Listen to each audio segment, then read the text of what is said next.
Hi, I'm Megan. And I'm Neil.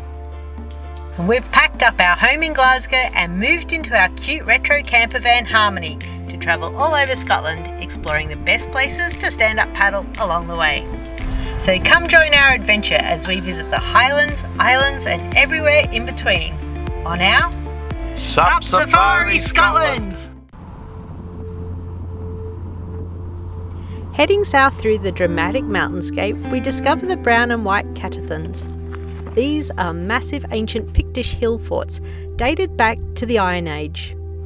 The white Catherthun is more obvious, with its perimeter marked with thousands and thousands of stones. It is thought that these hill forts were used for both ceremonial and military purposes.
Further to the south, we stop in for a visit to Gloms Castle, where Elizabeth II's mother spent some of her childhood.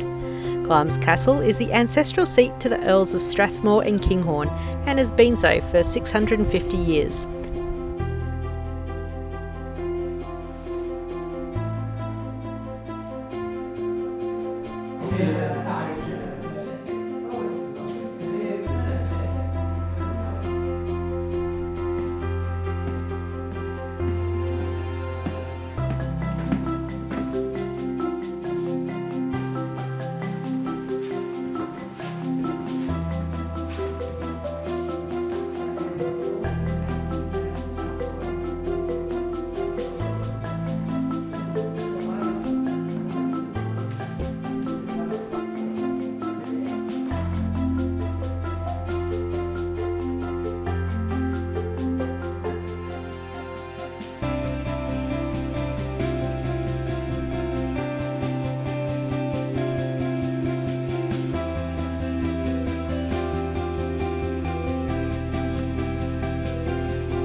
The castle also provided the inspiration and backdrop for Shakespeare's Macbeth.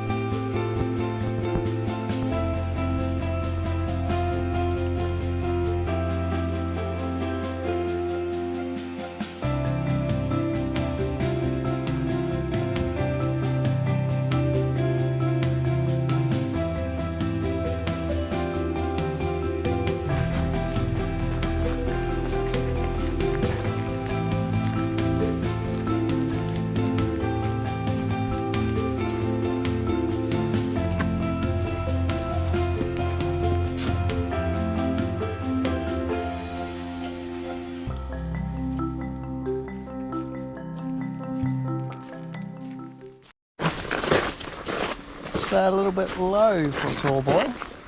Will Neil Walter fit under the trees? Ooh, Just close. just gonna get a photo.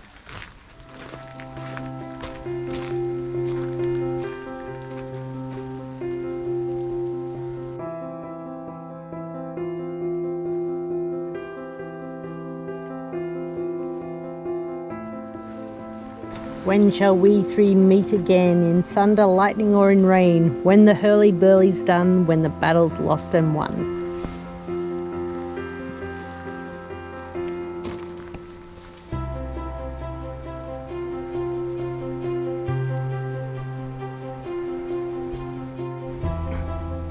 Is this a dagger which I see before me, the handle toward my hand? Wah! The only Shakespeare quote that I can remember from school is, "O cursed spite that I was ever born to put it right." Ooh, who's this fella lying down here?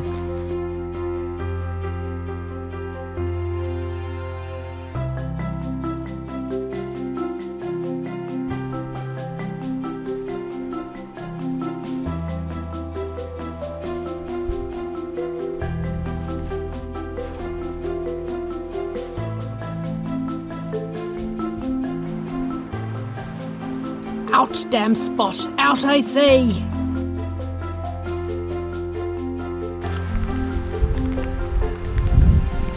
Out, out, brief candle, life's but a walking shadow.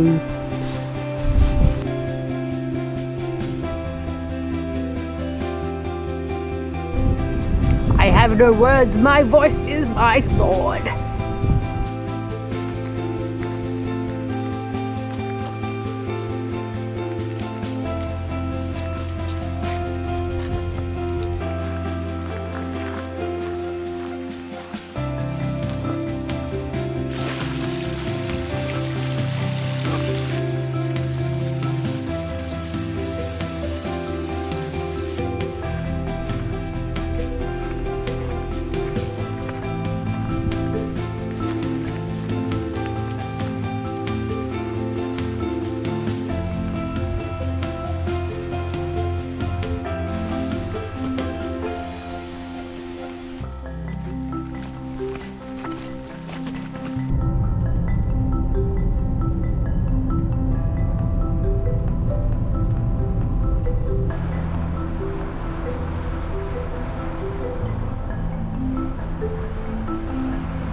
As we travel further south, we have yet another castle on our list.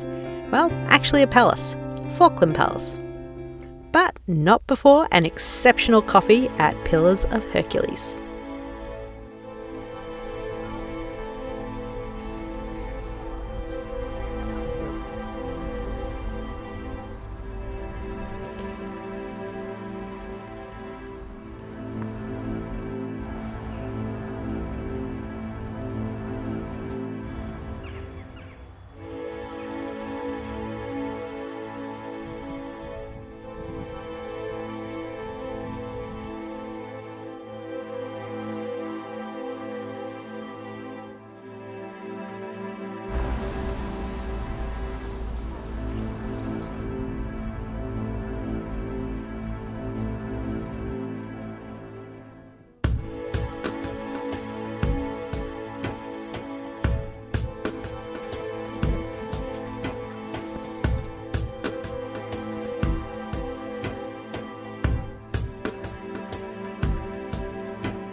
We have just been for a walk around Falkland Palace, home of the oldest tennis court in the world, where Mary Queen of Scots played tennis 450 years ago. It's a palace that's partly in a good state of repair and partly ruined.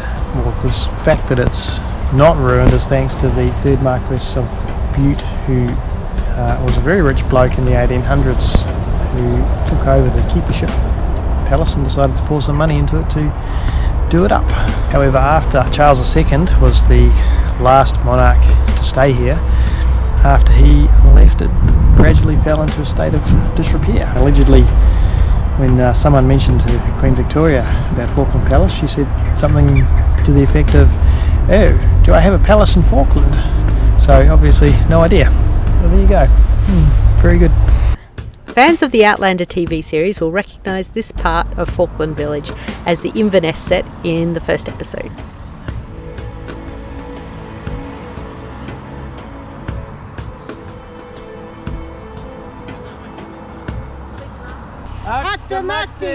East Lomond Hill is home to one of the largest hill forts in Fife.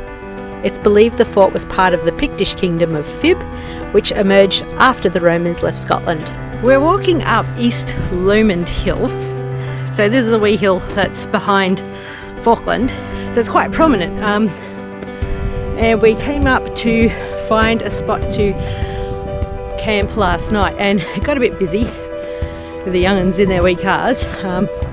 So I left and thought we'll come back today because there's this really cool Pictish fort up the top of the hill.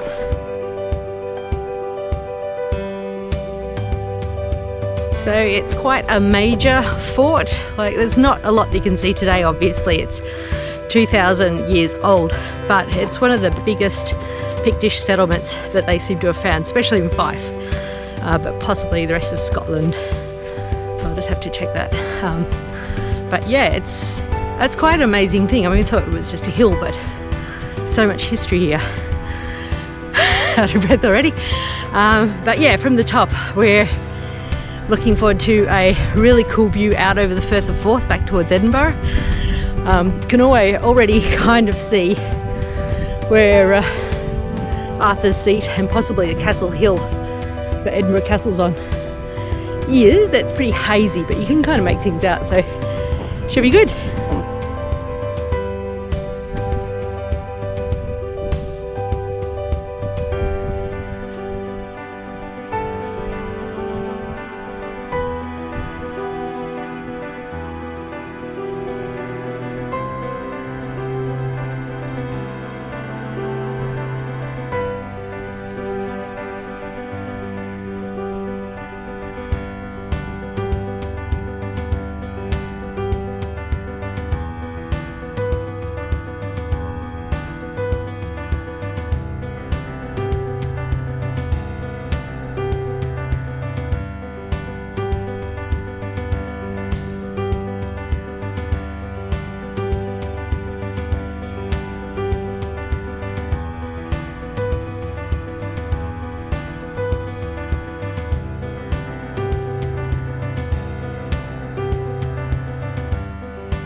Visiting the Kirkaldy Museum, we got a glimpse into the history of the linoleum capital of the world and saw some really cool retro designs. The museum also has a surprisingly large collection of peplo, original art pieces. Peplo is one of the group of 4 Scottish colourists who trained in France and were inspired by French Impressionism, bringing strong and vibrant colours into Scottish art in the 1920s and 30s.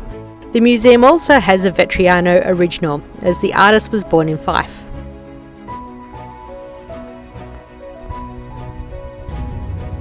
We're at the wee town of Dysart in Fife, and again it's another little spot that you can come to paddle.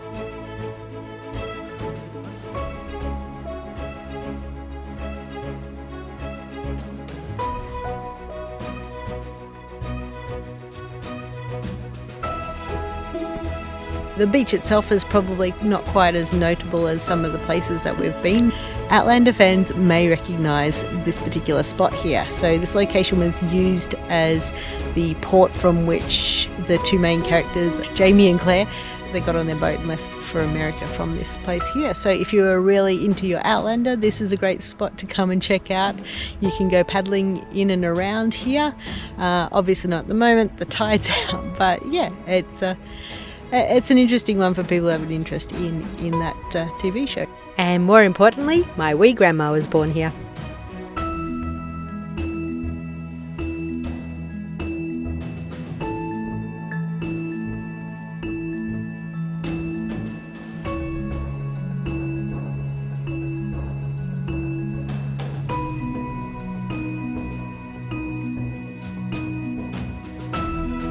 Heading north towards Loch Tay, we stop for a much needed visit to Burnett, the Highland Chocolatier.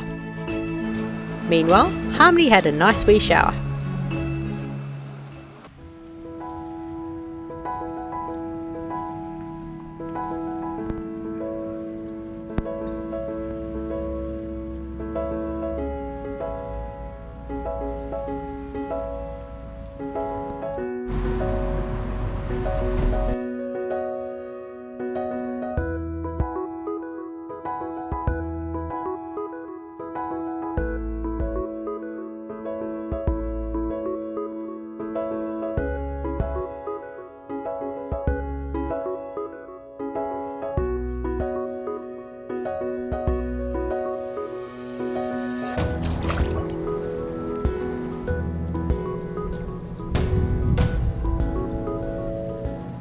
We're out on Loch Tay at the moment, so this is probably some of the best conditions we've had for the past, what has it been, 15, nearly 16 weeks.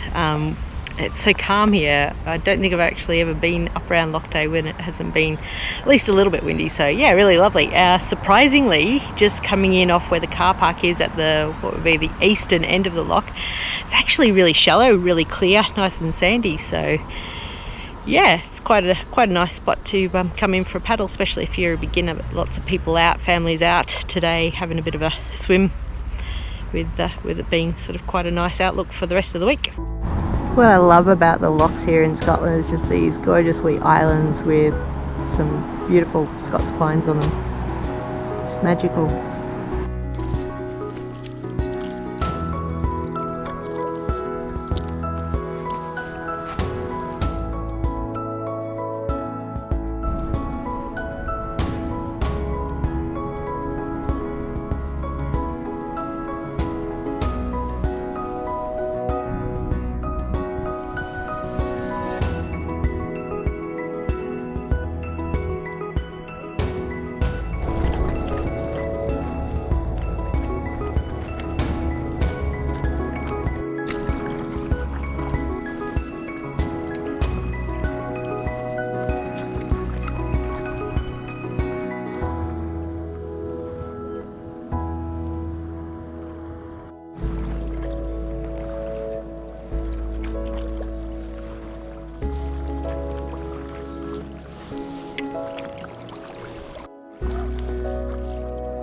A bit warm there, nearly in your wetsuit. Yeah, I am getting a bit warm actually. Want to go in for a swim? Kind of wish I'd found my shorts now.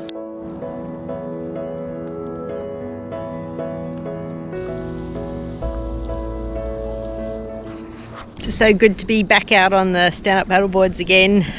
Yeah, the whole of Aberdeenshire, we sort of checked out quite a few places, but just didn't seem to be in the right place at the right time. Couldn't quite get it together. But yeah, it's interesting though, because you know the West Coast has got such an undulating coastline, but also just heaps and heaps of really big lochs, and it's something I guess that we hadn't really appreciated before, just over in the Aberdeenshire region. They don't tend to have quite as many lochs over there. Got the rivers, of course. The Don, I think, is a little calmer, so probably better for paddleboarding than the Dee. Everywhere we looked along the Dee, there was like rapids, and it was moving pretty fast, and that's just not really our scene. I think if you know what you're doing, or go with someone local who can guide you through that, then yeah, definitely worth it. But yeah, it's just not really what we're into. We're more into this kind of say zen paddling with the power whatever thingies over the back there, the jet ski things, as a nice wee backdrop. But yeah, it's just stunning out on Loch Tay. It's one of those lochs that we always thought we'd get to. It's taken us a wee while to get here, but finally we got here and everything just lined up, so Brilliant. The sign on the Kenmore Inn said that it's the oldest pub in Scotland, All right. established 1572. There's some Robbie Burns is written on the wall in there. It looks like SUP bloke has decided it's time for a beer, and so we head back to shore. Yes. Been a good paddle. Up until the jet skis, it was flat. It's a pancake.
SUP bloke got his beer, and we got a look at Robbie Burns' poem in the Kenmore Inn.